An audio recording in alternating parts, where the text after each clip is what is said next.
My name is Alex Viada. I am here at elitefts. Really happy to be here. I've never seen a place like this. Here mostly to talk about a topic that I think is going to be hopefully interesting to a lot of people here. One of the things that I work with when I do hybrid training, which is working with people on multiple different sports, is we work with a lot of runners. We work with a lot of endurance athletes. We work with a lot of people from the endurance world who are always interested in the question of what can proper strength training, what can proper athletic training do for me as a runner? Can it help me perform better? Can it help me be more resistant to injury? So one of the things I'm going to talk about today, and some of the demos we're going to look at, are going to be different movements and different exercises that can be of most benefit, give the most carryover to ultramarathoners, triathletes, all kinds of endurance athletes. And what we're going to show is that weight training, of course, people in the strength world will be aware of this. People who in the athletics world will be aware of this. But one of the things I want to emphasize is that weight training, strength training isn't just picking up heavy things and putting them down. There's a lot in regards to movement, with a lot with regards to balance, proprioception, explosiveness. All these things play a major role both in strength training performance and in endurance performance. So we're going to go into that. Hopefully this is going to be interesting to you guys. First of all, thank you for helping me out with this demonstration. So one of the things I want to talk about here is when we talk about plyometrics, when we talk about balance, all of this is critically important to endurance athletes. Endurance athletes are engaged in a essentially extremely high volume, repetitive movement over and over again. And when we talk about all the various components that factor into chronic injury, that factor into, even acute injuries, things like, various kinds of shin splints, stretch fractures, tendonitis, a lot of that stuff is volume related. It's true. You do too much too quickly, you don't recover right, all of these things are going to build up. One of the things that we talk about though a lot, especially in running, is the idea of running economy, movement economy. And running economy, movement economy is how efficient every single stride is. Endurance athletes, very proficient distance runners are extremely proficient in their movement. Vertical oscillation is very low because remember, when you're running, it's essentially a series of controlled jumps, small controlled jumps. And very beginner endurance athletes tend to jump a little bit more than they need to. The body is still trying to find the sort of optimal cadence, optimal springiness in the movement and everything else. The factor that we typically look at when we look at both impact forces on the body and when we look at running economy, which is, roughly can be expressed as oxygen cost or calories burned over a certain distance, is this thing called lower limb stiffness. Lower limb stiffness is, pretty much what it sounds like. How much vertical displacement your center of mass takes on every single stride is heavily determined by how quickly your lower body, how quickly your legs, the entire chain, responds to first taking impact and then driving you off onto the next gait cycle. So lower limb stiffness is one of those things that obviously you can just run more. You can tell endurance athletes, hey, if you go from running 5 miles a week to running 60, 70, 100 miles a week, your lower limb stiffness is probably going to improve as you get better at the movement. But that's not always the whole story. If you have any athlete just do any strength movement, any other movement over and over and over again, they're going to improve, but they're also going to get into some bad habits if they don't do any kind of, I don't want to say corrective, but you'll watch somebody, you can teach somebody how to squat perfectly in their first go around. And then if you just leave them through their own devices, no feedback, you'll see that they'll get stronger, but those little bad habits over time start to accumulate, start to build up. The body senses discomfort, the body senses imbalance, the body tries to compensate for things, and over time they just become a massive compensation. This is one of the reasons why runners develop chronic injuries, and they often develop chronic injuries in the same place over and over again. What's really interesting is if you look at a lot of research on likelihood of re-injuring a limb, one of the biggest factors that is associated with re-injury is a lack of balance and coordination in that limb. So a lot of the strength training we do for endurance athletes is based on both improving lower limb stiffness and improving balance. So a couple of the things we're going to work on here is just talking about, first of all, I love saying, hey, do plyos, but plyos, that's a pretty high skill movement. You don't want somebody just running off and jumping and bounding and doing things like that. So we start out with static balance movements, and then we move to dynamic balance, and then we move to true plyometrics. So static balance is the ability of the body to keep the center of gravity in one place when it's not moving. Standing on one leg is static balance. I'm doing everything possible here to keep my center of gravity over this foot. Dynamic balance is related to agility. It's the body's ability to move the center of gravity, move the center of mass in the desired direction and help it change direction without having to change your plotted movement. If I want to walk along a balance beam and then take a right-hand turn, that change in movement to be associated with, I want my center of gravity, I want to control where my center of gravity goes, that's dynamic balance. So the first thing we're going to work on is what I typically talk about is moving from static to dynamic balance. So the simplest movements to do that are basically the single-legged stand and then the single-legged hop.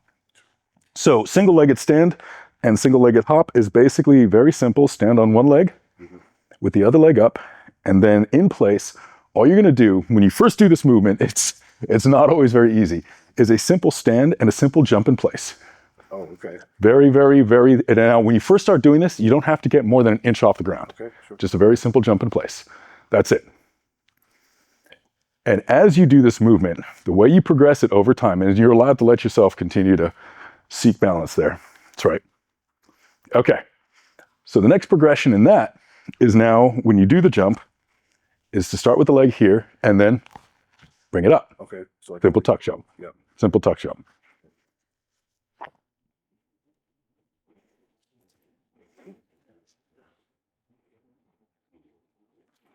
That's it. Now, if you do it with the other leg, one of the things I want to ask. Yeah, that's fine. So try it with the reason I chose that leg first. Is it injured?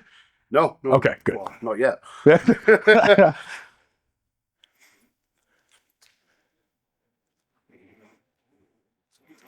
Okay. So the first thing I want to say about these movements is, first of all, like I said, if you are injured, if you have any sort of orthopedic injury, probably shouldn't do them too heavily, but you can still benefit from them. Like, for example, when you first started doing it and you just got light on your foot, that is more than enough to actually start to get the benefits of this. Because what you're doing is you're not just keeping your balance over your foot. You're driving, you're contracting your muscles, and you're moving your body into a brief period of weightlessness and then catching yourself over your center of mass. That's a static version of what a running gait is. Because when you run, what you specifically are doing is you're jumping from one leg to the next. And if you think about it, if you're jumping in a direction that you don't want to go, let's say when I'm running, I jump off the right leg, because that's basically what I'm doing, and my center of mass is going too far to the left. I want to go in a straight line. My right leg drives me a millimeter too far to the left. When the left foot comes down, it's getting impact. It's getting a little shear force out to the side. And I'm wasting energy having to correct the direction I want to go. So what these static jumps immediately start doing is getting you used to the idea of leaving the ground and having it be a controlled direction. So one leg is typically better than the other. And most people are going to notice this. Most people feel more comfortable, the right leg dominant, left leg dominant, etc. You can even see this in running gait. Interestingly enough, if you ever want to get a sense of which leg is more coordinated, video yourself from the back running on a treadmill.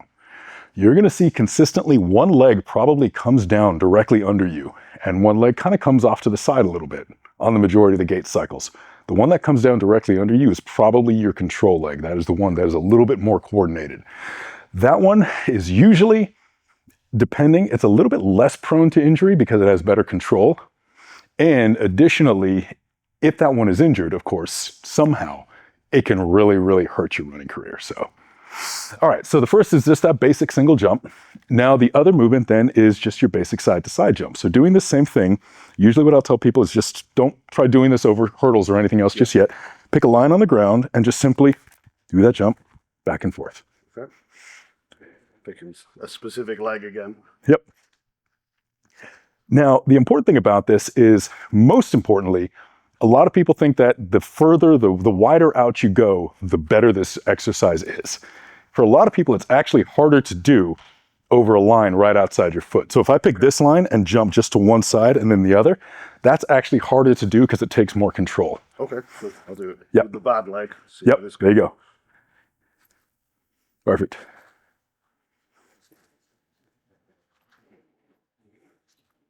Yeah, perfect.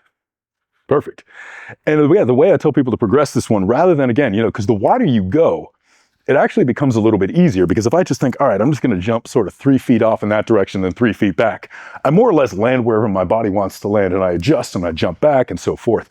Doing this under control and saying, I want to put my foot down there exactly. Like, let's just say I'm taking this line on the ground here. I don't know if you can see it, but taking this line here and saying I want to just jump just to this side and back and back. That's where the control aspect comes in, and that's what these movements are about.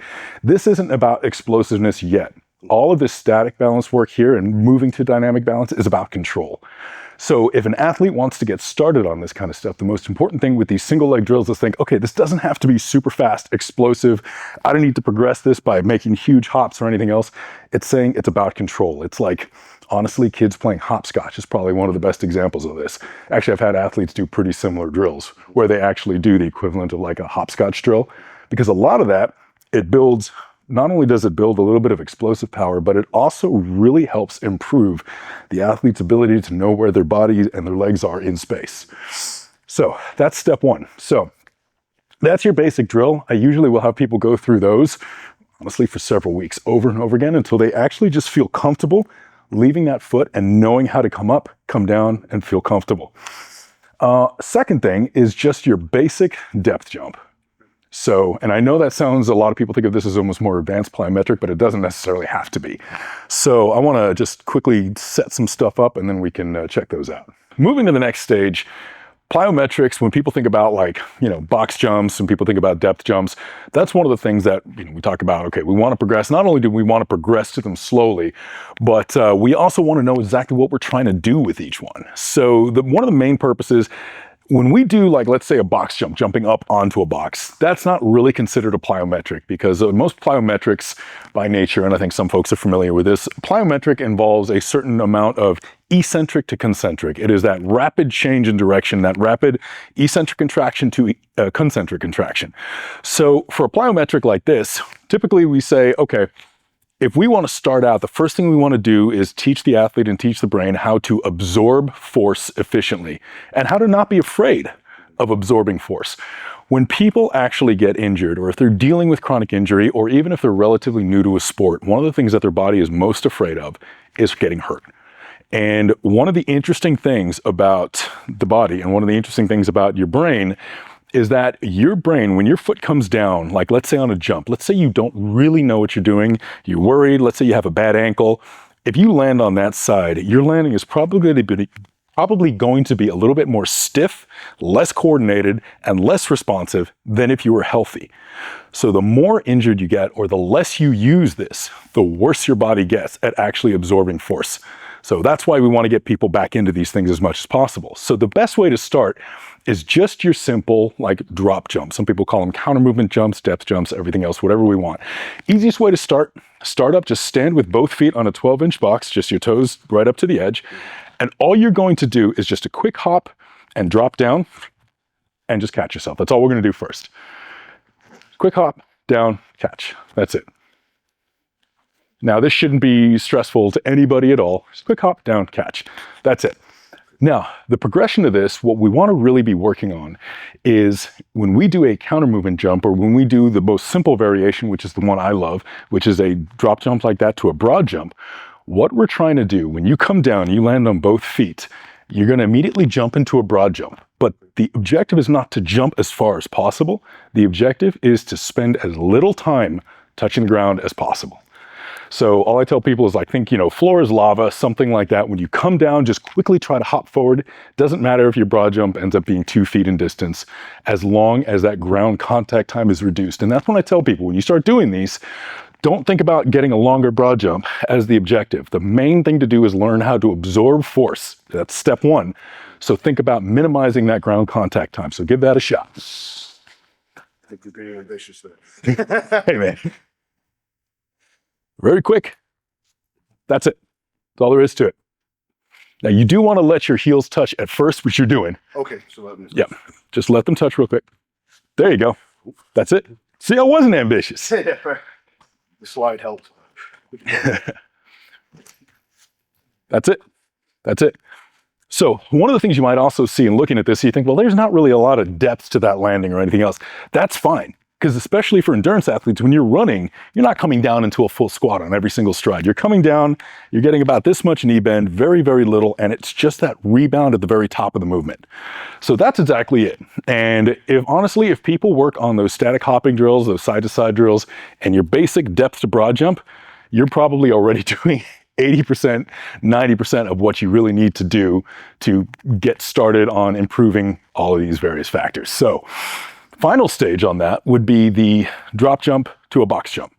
Now this is a little bit different. The reason why this one is a little bit different is when the broad jump, you see that the actual vertical displacement isn't very high. Moving to a box jump, the vertical displacement is high, and you also need to focus on getting your knees up a lot more, which is part of the movement. You know, even in a running stride, you obviously want that pull from the, you want that pull from the TFL and those hip flexors and the like. So all we're gonna do is do the same thing. Now, first time doing these, don't worry about minimizing ground contact time. Just get comfortable with the drill. When I tell people to do it, I just say like, do 3 or 4 jumps that are just relaxed. Is there still a small jump off as opposed to? Yep, small jump off. Yep. That's it. You're already kind of very quick off the ground, which is what we're looking for. Perfect.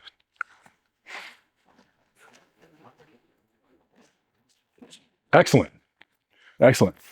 Honestly, you're already doing the minimal ground contact time on that almost instinctively, which is great, because that's the big progression on this. And again, the thing I tell people is don't try to progress these by just adding more height to the box. You don't need to be going up to a 36-inch box and putting plate after plate after plate on here. You want to be fast, you want to be explosive. Think about there being like a, millisecond timer under your feet that's recording exactly how long you're on the ground. The faster that goes, the better. So these are the basics. Final progressions you can do on this is, of course, with a shorter box, you can do a one-legged landing, which is a drop off, land on one leg and jump. I would typically say when people do that, you should go from a 12-inch to a 12-inch because I've seen a lot of people, myself included, not quite make it up to the box they think they can make it up to on the second round. So that will be the final progression. And from that, we would then move on to certain bounding drills and distance drills and skip drills, which we can very, very quickly go into. Moving on to bounding drills. Now, bounding drills are something that I think everybody who did high school track probably did, and almost everyone stops doing after the fact. The thing I love about bounding drills is they are the closest thing to an exaggerated running stride that you could possibly do. Because what we're talking about here, we're talking about running is jumping, and we're talking about balance, we're talking about, rebound, we're talking about lower limb stiffness. Bounding drills are the best way to reinforce this kind of movement pattern and get the body thinking about, what exactly am I doing here when I run? So bounding drills are hard to get the feel of because people see people bounding along. It looks effortlessly, like you almost look like you're watching triple jumpers.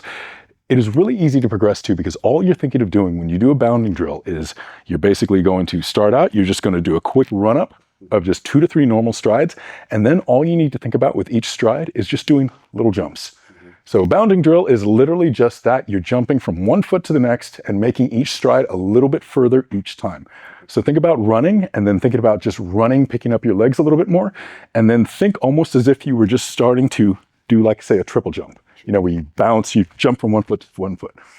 So there's all kinds of bounding we can do, but the main thing is going to be just getting the feel of what this is like. So all you're going to do when you start out is just do a quick run up, just 2 to 3 normal steps, and then you're just going to do 2 to 3 long steps. So just think about when you run and come down, rather than just pushing off to the next foot, think about actually just tapping the ground and sort of gliding over to the next step. Okay. That's it. That's it.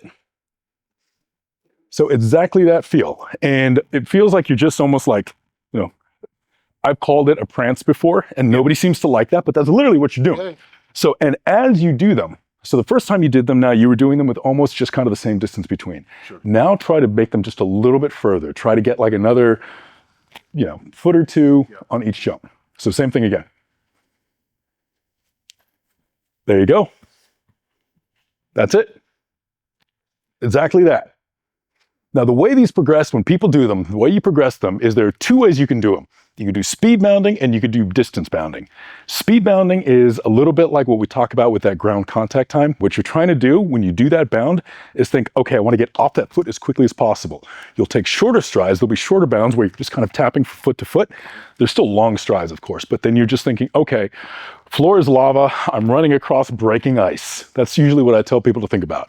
Pretend that you're trying to get across a river or trying to get across a lake where the ice is starting to crack underneath you, and just try to tap on each one. You want as few steps as possible, and you want to go quickly. Distance bounding, what you're doing on each one, is every step you come, try to cover more distance on the bound than the step before it. When you're doing bounding drills, there's no real wrong way to do them, because in every case, plyometrics are play. Bounding drills are play. You're supposed to be having a little bit of fun out there. As long as you feel like, hey, I'm leaving the ground, I'm tapping the ground in between each stride, I'm getting a little bit of gliding in here, and I'm really working on that rebound, you're probably getting the target objective out of it. Don't let perfect be the enemy of good in these. For anybody who wants to do them, just start doing them. Doesn't matter, people are gonna, people look at you at the track all the time when you do them. Best possible drills you can do. And like I said, there's almost no wrong way to do them.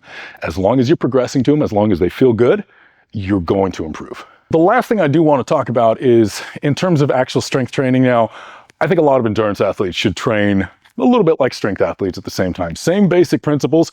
Honestly, if an endurance athlete follows a basic powerlifting program, but doesn't mind switching up, like rotating the back squat for front squats for, any number of variations, totally fine. But every movement, endurance athletes should not be trying to mimic running with weights.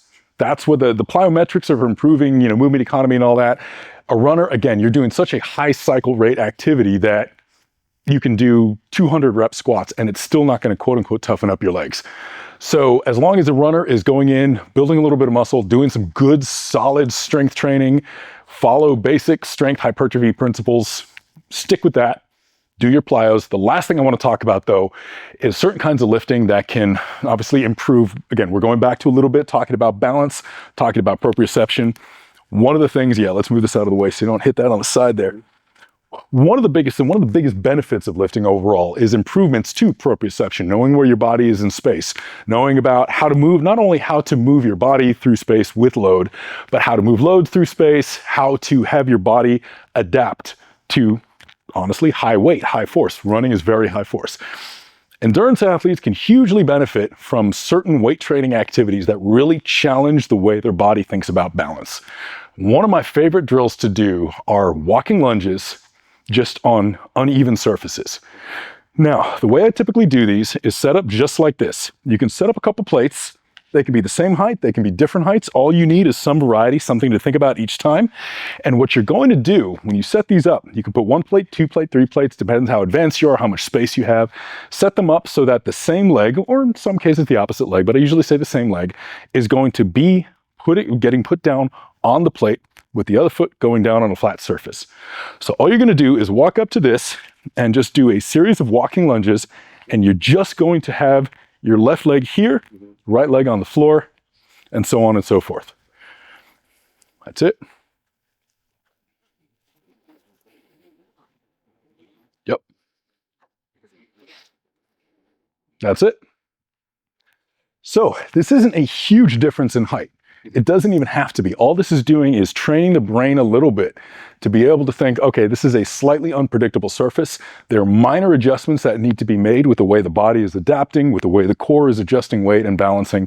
This is an excellent, excellent drill, especially for ultra runners, trail runners, people who are doing a lot of stuff on uneven surfaces, knowing how to properly brace your body. And when you progress these, obviously you can add weight to them. I also tell people, don't be afraid to add some extra height here to the stack. Really mix it up a little bit, get a little bit creative, try to make these uneven surfaces, keep your body a little bit uncomfortable with what you're doing. You're not gonna hurt yourself. All you're gonna do is, every time you come down an uneven surface like this, your pelvis is rotating a little bit more, your trunk is rotating a little bit more, you're balancing differently, you're bracing differently, your ankles are responding a little bit differently. This is opening up, it's really challenging your brain, it's challenging your whole motor cortex to think about movement a little bit differently. These are priceless drills. Like I said, I'll sometimes, if I've got a space like this here, I'll set it up so you're doing 8 different plates, 8 different surfaces. Obviously don't go crazy, you don't need a 24-inch box, but the more variety you get here, the more you keep challenging the brain, the more you're challenging all your various, your inner ear, all your various balance portions of your body. All of this stuff can be a great adjunct. So get creative with this, have some fun with it. You don't need a ton of weight. Just think, rather than a ton of weight, create a ton of challenge.